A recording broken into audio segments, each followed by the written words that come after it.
Hey everyone, welcome to this explainer. Today, we're cutting right through the surface level hype, the roaring crowds and the beautiful game on the pitch, to unpack the staggering economic reality and the incredibly complex financial rulebook behind hosting the FIFA World Cup. When a nation wins a bid to host, it's almost always celebrated as this monumental historic victory. But what actually happens to a host country's economy once the confetti is swept away and the fans go home? Let's find out. Here is our game plan for today. First, we'll look at the global juggernaut, then the local boom, FIFA's strict rulebook, the hidden costs, the scandals and price tags, and finally, we'll ask, is it worth it? Section 1. The global economic juggernauts. Just to wrap our heads around the sheer scale we're dealing with, let's look ahead to the 2026 World Cup. For the very first time in history, 3 countries, the United States, Canada, and Mexico, are sharing the hosting duties. Together, they are expecting to bring in more than 6 million traveling fans to their stadiums. Think about that for a second. That is literally the equivalent of picking up the entire population of a major global city and moving them all across North America over the course of a single month. And honestly, managing a massive migration like that brilliantly illustrates the sheer financial power of the tournament's organizer. According to their own financial reports, FIFA pulled in over $5.8 billion in revenue for the 2022 tournament cycle alone. They ended that period with a net positive of $1.2 billion, and they boast cash reserves of over $3.9 billion. FIFA is an absolute economic juggernaut, raking in billions primarily from sponsorships and broadcasting rights that are tied directly to this one single tournament. Moving on to Section 2, the local business boom. So, when those 6 million fans actually arrive, they obviously aren't just buying match tickets, right? Host cities like New York, Los Angeles, Toronto, and Mexico City are anticipating record-breaking tourism revenues. Every single dollar spent supports local businesses, which means for a lot of hotels and restaurants, the World Cup could easily be the most profitable month in their entire history. We also see massive job creation across construction, hospitality, and security. But the most enduring benefit might just be the infrastructure. Governments pour heavy investments into expanding airports and upgrading public transit systems, and those are improvements that benefit local residents long after the tournament wraps up. Plus, the host nations get this unparalleled global marketing exposure, broadcasting their cities to over 5 billion television viewers worldwide. Section 3, FIFA's strict financial rulebook. Now, here is where things get super interesting. If we break down the financial ledger drawn directly from FIFA's official regulations, it strictly outlines who exactly pays for what. FIFA covers a set contribution for preparation costs, prize money, and business class return flights, along with domestic ground transport for up to 50 delegates per participating member association. But on the flip side, the host associations are strictly on the hook for pretty much everything else.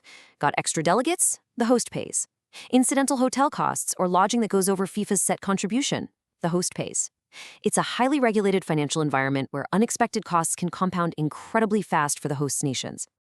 And it doesn't stop there. FIFA maintains absolute control over the commercial program. According to Article 44 of their regulations, participating member associations cannot independently exploit commercial rights, nor can they display any unapproved third-party branding in stadiums, at training sites, or even on their own clothing during official activities. FIFA strictly protects its own commercial affiliates and sponsors, which means local host organizations are actually heavily restricted in how they can directly monetize the event's branding.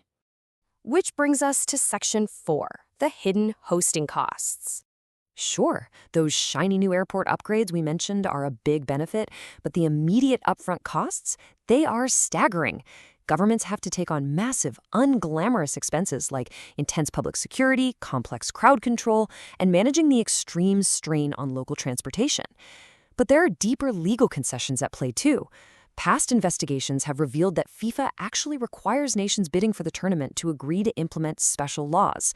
For example, documents disclosed by the Dutch government showed demands for a blanket tax exemption for FIFA and its corporate sponsors, as well as potential limitations on workers' rights in host regions. These are extremely heavy legal and financial burdens that are shifted directly onto the host nation's taxpayers. Now for Section 5, scandals and staggering price tags. If we take an objective look back at the historical timeline, it reveals some significant legal fallout at the very highest levels of the sport. In 2010, the rights to host the 2018 and 2020 World Cups were awarded to Russia and Qatar, respectively, a decision that immediately faced intense media scrutiny and allegations of kickbacks. Then, in 2014, investigator Michael Garcia delivered a 350-page report on the bidding process, which FIFA's ethics judge initially declined to make public for legal reasons. This tension ultimately boiled over into a massive 2015 corruption scandal, where the U.S. Department of Justice indicted 14 FIFA officials and marketing executives. The charges involved a 24-year scheme of racketeering, wire fraud, and money laundering, with the DOJ alleging the receipt of approximately $150 million in bribes. Beyond the legal controversies, we're also seeing unprecedented financial liabilities that hosts are willingly taking on. Reports from the Russian news agency TASS indicated that Qatar spent a staggering estimated $200 billion to host the 2022 World Cup. $200 billion. While a lot of this was wrapped into broader national infrastructure plans, it really highlights the astronomical, almost unfathomable price tags that nations are perfectly willing to foot just for the privilege of hosting. Finally, Section 6. Is the investment worth it? When you put it all together, it really boils down to this one massive balancing act. On one side, governments get this exciting, immediate influx of millions of tourists, small business booms, global exposure, and newly accelerated infrastructure projects. But on the other side, they have to carefully weigh those benefits against heavy, hidden burdens like massive public security bills, strict commercial constraints dictated by FIFA, required tax exemptions for corporate sponsors, and the very real potential for immense infrastructure debt. The World Cup is, without a doubt, an economic engine capable of generating billions of dollars. But considering the historical legal controversies, the incredible financial liabilities, and the incredibly strict rules imposed by the organizers, we have to ask, does the global prestige truly outweigh the hidden costs? What is the true, lasting legacy of hosting the biggest sporting event on Earth? Thank you so much for joining me for this explainer. Take a closer look at the facts and decide for yourself.